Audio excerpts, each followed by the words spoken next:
Comme vous le savez, iOS 26.5 est sorti. Je l'ai installé sur mon appareil. Il a déjà eu le temps de traiter tous les fichiers et tous les processus, donc nous pouvons déjà faire une analyse des performances et de la batterie et vous dire si cela vaut la peine ou non d'installer iOS 26.5. La première chose que je veux souligner, c'est la fluidité. Vous pouvez remarquer que je n'ai aucun micro-ralentissement dans les animations, peu importe le type d'utilisation que j'en fais, l'animation est complètement fluide, tout comme le centre de contrôle également, donc c'est un point très positif que cette mise à jour a apporté. La navigation entre les applications est également très rapide. Je n'ai aucun problème non plus pour ouvrir ou fermer une application, ce qui montre qu'Apple a réussi à affiner l'iOS 26, un système d'exploitation qui avait beaucoup de problèmes de performance depuis son lancement. On peut remarquer qu'avec l'iOS 26.4, ils ont amélioré la partie performance, mais avec la version 26.5, c'est excellent.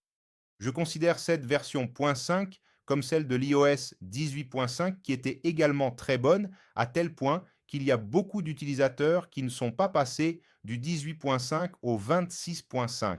Cela fait pratiquement presque un an depuis cette mise à jour et beaucoup de gens ont gardé cette version sur leurs appareils parce que le système d'exploitation fonctionnait très bien. En ce qui concerne la batterie, elle tient très bien. Je n'ai pas eu de problème de consommation excessive après 2 jours de mise à jour, ce qui montre que l'iOS 26.5 est très économique.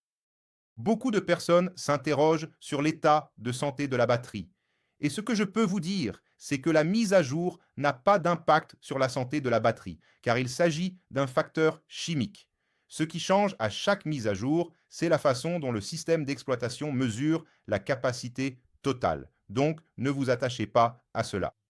Maintenant, je vais faire le test Geekbench pour que vous puissiez voir le score. Une fois le test CPU terminé, nous avons obtenu 3788 points en single core et 9709 points en multicore. Et si l'on suit tout l'historique d'iOS, on remarque un gain de performance assez constant avec les nouvelles mises à jour.